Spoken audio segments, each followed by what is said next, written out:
जाता भाइयों खाली तूहे गोर जत बा पिताजी के हमरो के जाते दा भैया तुम्हें जाता पिताजी काहे दोनी हम आजकल अनाप शनाप सपना देखत आनी। सपना अपना ना होखेला बेटा, खुश रहे के कोशिश करो। चला यही बात पर तोहनी के एगो बढ़िया खिस्सा सुना देतानी। हूँ करिया लोगन। एगो राजा साहब कुत्ता पोसले रहत। कुतवा के एक दिन छोड़ देलन छूटा। कुतवा जाके लागल गू खाए। पकड़ के ले आके 2-4 पड़ाका मरलन। आ कहलन जी और गू खइबे, और गू खइबे, और गू खइबे। का पिताजी रउआ हमनिए से मजाक करत हनी कि ना? तो दोसर केकरा से करी? तोहनिया का तो दौड़ दुनिया में सोना लड़किया बड़ा लोगन। जी पिताजी, रउओ त हीरा बानी, रउआ लेखा पिता भगवान सबके देश। अच्छा ठीक बा, जा लोगन खा के सूत, सवेरे उठ के खेत में जाए के बा। जी पिताजी।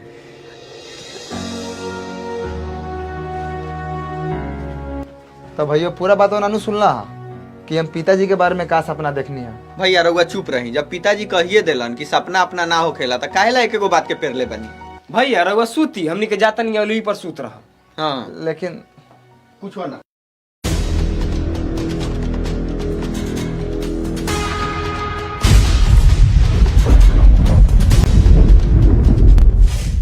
पागल इंसान तोरा के बार बार समझावा तनी, फिर भी तू नजरअंदाज करता है कि क्या जियो पर तू जिन्नत की जिंदगी। तू हमारा दुनिया में आओ तब तेरा पता चली आज से 300-400 साल बाद मनुष्य का साथ क्या हो गया था।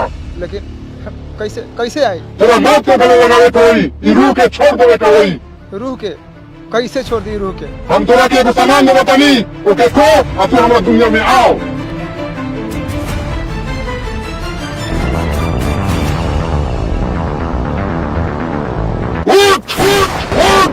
उठ जाओ।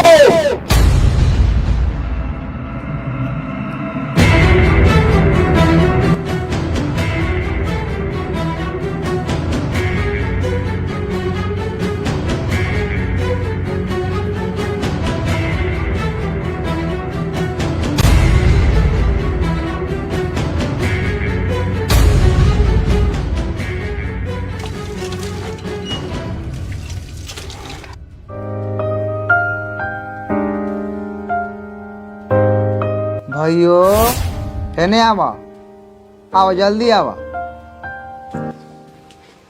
कच्ची खाता रह भैया? खइबा त खाएम ना। लो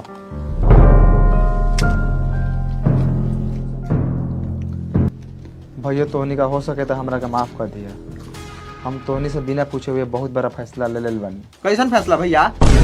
मरे के फैसला, काहे कि सपना से हम तंग आ गए बानी। हाँ तो मरना जा भैया, केहू ना रोकी।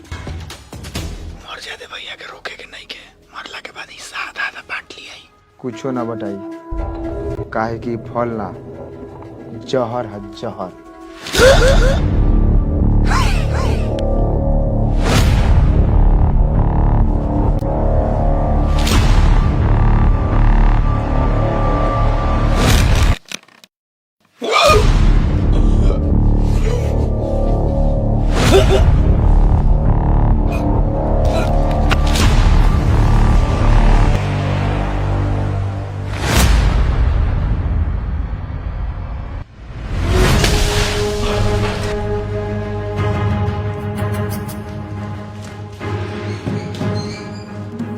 का हो सार लोग, कितना देर सुतबा? उठ। जी पिताजी। खबरदार पिताजी कहलता। तनी पानी का झोंक दनी, गरियावा तारा लोगन। चलो उठ, दादाजी मर गेल बान, उनकरे के बनवा देले बानी। चलो उठ के खा ला लोगन। काखिया के मोइला भैया, यहाँ पिताजी तो दादाजी के भोज कैले हवा। मरे के रहत तो अकेले खा के मरतो, हमनी के काहेला मोइला? दादाजी के मीठ हम ना खबई हो भैया। अरे बाप रे बाप। ए चुप्पा, अरे बाप रे बाप, चला देखा काका होता। बउओ उठ गेला, दादाजी के गोरी बना देल बानी, खइबा लोगन। अरे बाप रे बाप, पानी जिंदाबाद। का भेल बउआ सके कहत माई जिंदा बा। का कहियो रे लोहोवा, भैयोवा के शादी तय हो गेल बा, माथे काम नहीं करत।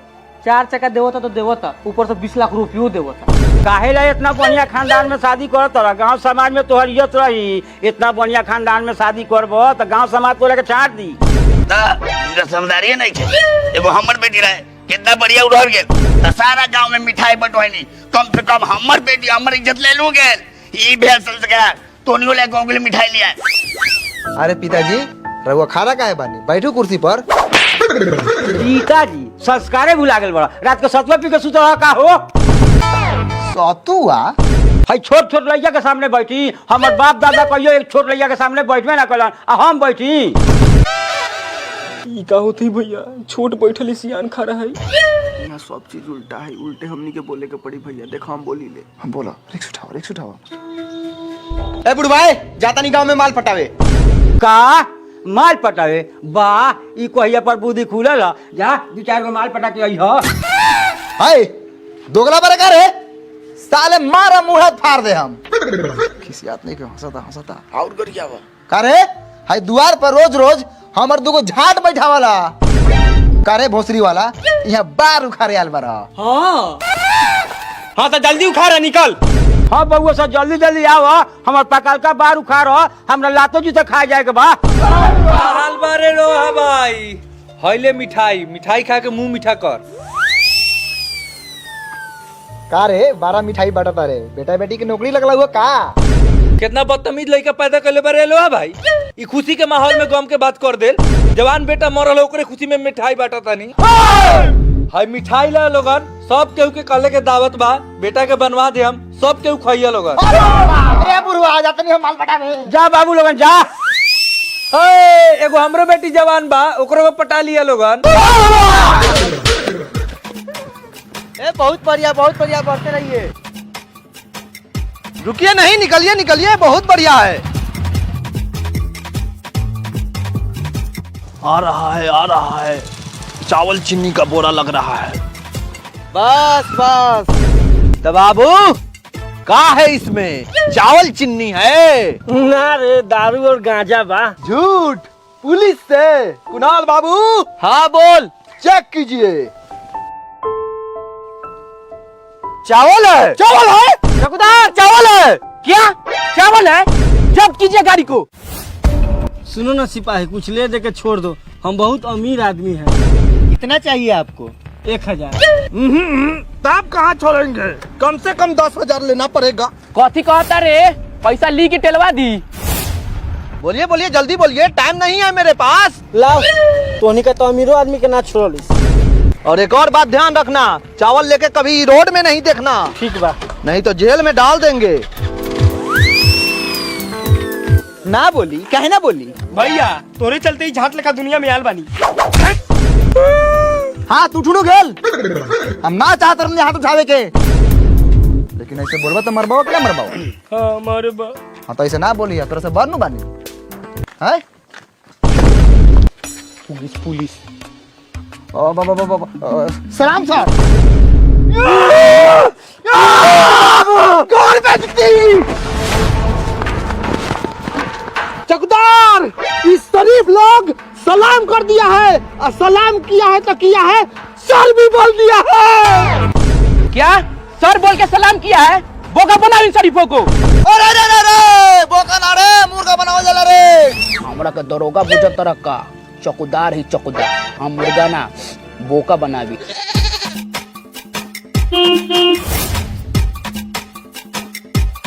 ए रुका, का रे का दिक्कत?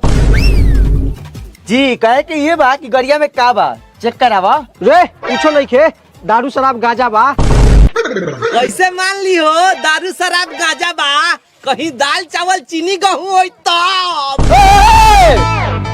हाँ तो चेक कर ले, कौन हमनी भागत नहीं हो का? ए दारू शराब भाई जाए दही। निकलो निकलो। दारू शराब वाला के रोका तारे, कंप्लेन कर दे, बस टेला जेबे। चल जा जा। अरे साला ये क्या करते रे, दारू शराब वाला के छोड़ो तारे या गेहूं चावल वाला के पकड़ता रे। तो नियम का पालन नहीं करे, ज्यादा बोलता तो पैसा देख कर छोड़ते।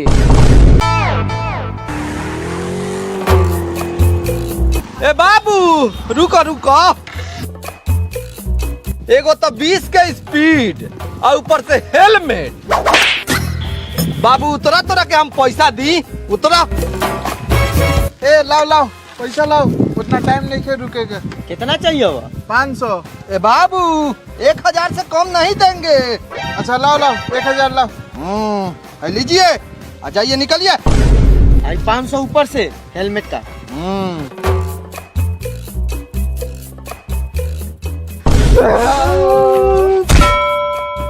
भैया हाय ले बबू। वाह कितने अच्छे हैं लोग, क्या संस्कार है। तब चकदार पैसा देकर छोड़ दिया जाए इन सबको। चुप साला, पैसा दे के छोड़िए। चल देखा तानी कौन साला रोका था। जबले पैसा ना लेबा तबले ना जाए दे बाबू। कितना पैसा दे मेरे? दे कम से कम 10,000 दे। है लीजिए। चला भैया जाइए।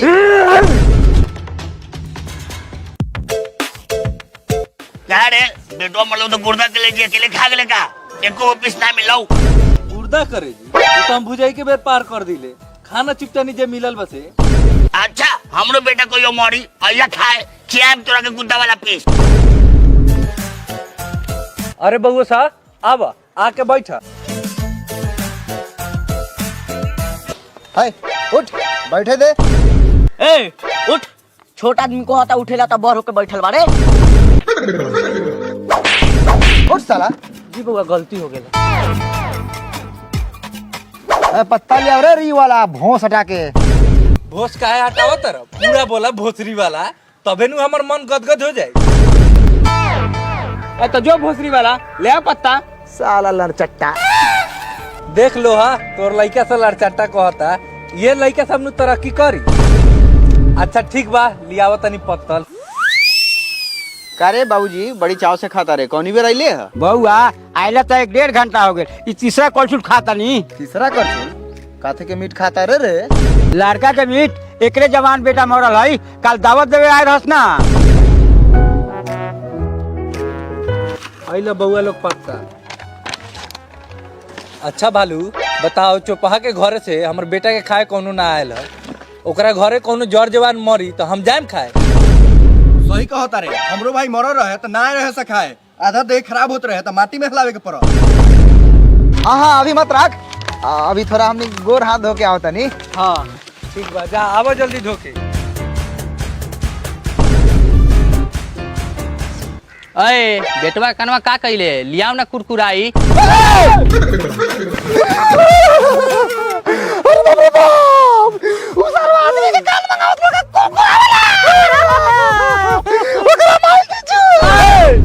चूड़ी फोड़ी।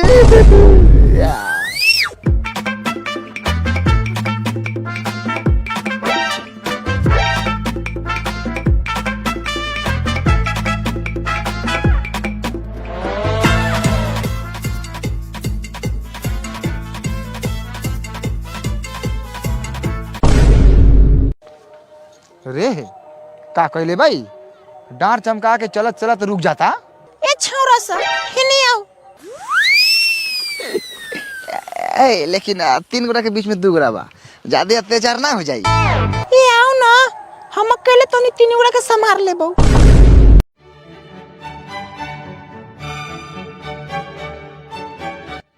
कथी बोली अकेले संभारे वाला बातो जे कहलू हा तू साचो बा का? हां तब का मारा सुंदर लगा तारी लोग। अब मोछदारी निकलल हवा। नाम काथे हवा? हमको नाम परी है, जो हमको पीछे है वो खरी है। मतलब ये झूठ बोलतिया, हमको नाम परी है, आई जो मेरे आगे है वो खरी है। ए चुपिए, आप दोनों फुलझड़ी है। ओए माँ ए सुना ना, पाता छीतर तो लगते बारू, घुमाई फिराई काहेला? I love you.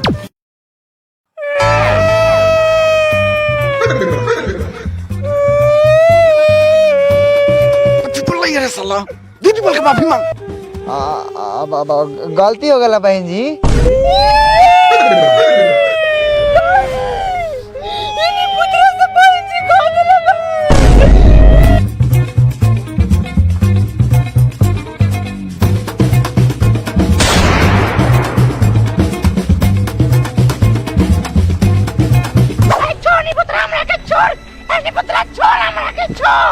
ए चुप ज्यादा नखरा मत बनावा। छोड़ नी पुत्र हमरा के छोड़ नारी। चिल्लाबू तो छोड़ियो दे, हम ले न जाए। भैया लागत है गुंडा सा नारी के झाड़ी में ले जाता। भैया ये मौका बा, एकरा के बचा के हमनी हीरो बन जल जाओ। तो हमनी का गुंडा बने का रे?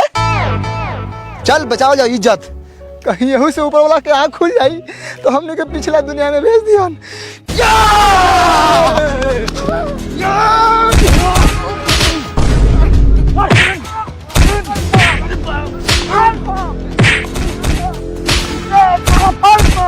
साला नारी के झाड़ी में ले जाए रे, तोरी गाड़ी भारी। साला गुंडा मावाली, साला हमनी के रहते हुए नारी के झाड़ी में ले गए तो दूर, तू के गाड़ी भी नहीं दे सका। भैया देखो चारवानी पुत्र से बचा दिलबो। आ तोरी बहन के कितना बढ़िया हमरा बहन को उठा के लेके जाता लखा, अब तो निका बचा देला। अब ना छोड़म।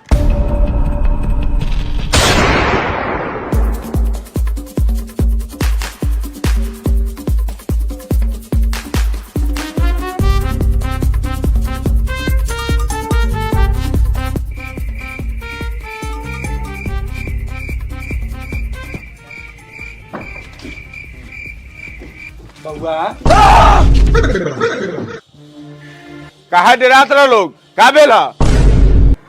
पूछो मत बोलिए भैया, साला सा निम्नो बात बोलला पर गोली गुर्देल लेकिन चलावता। पूछो तो बोले के पड़ी, ना तो ये बुढ़िया फौसूल चलाई। सारा लोग हमनी के पीछे गोली बंदूक लेके पड़ल बा।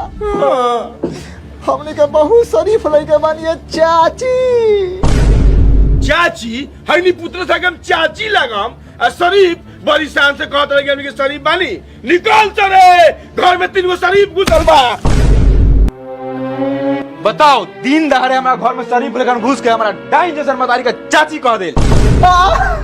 अगर तोरा मेहरारू का हम भौजाई छोड़ के चाची कही तो तोरा कैसन लगता? खबरदार हमरा मेहरारू के चाची कहे के नाम ले रहा। अपना बेटी खराब लागत हो, बूढ़ पुरानिया डाइन लेकिन औरत के चाची कहता हो। का रे जीना हमरा तो पहले से शरीफ लागत रहे ई लोग। हमनी का शरीफ नहीं की, हमनी का हरामी बानी, चोर बानी, दोगला चोद बानी। दोगला चोद तो छोड़, हमनी का माधर चोद बानी। कैसे मान ली? हर शरीफ आदमी अपना के चोरे डकैत कहेला। अरे चौकीदार आवता। चौकीदार चिन्ह तारे 10,000 रुपया दे के छोड़ ले रही सो। लागत है केस में 1-1.5 लाख रुपया दे के केस के सलटावे के पड़ी। हमरा ना चाहिए 1-1.5 लाख रुपया, खाली अमीर आदमी के पैसा दे के सतावल सब। हमरा तो इतना ना पैसा हो गेल, बाकी खेत लिखावे नहीं की जाना। अरे बाप रे बाप।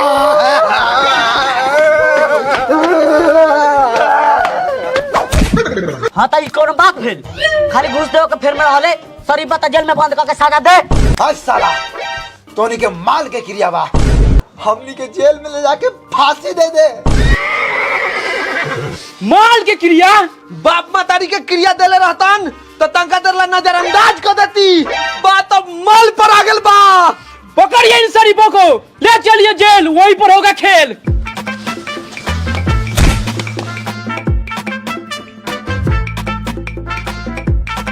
तो दोस्तों वीडियो कैसा लगा? वीडियो अच्छा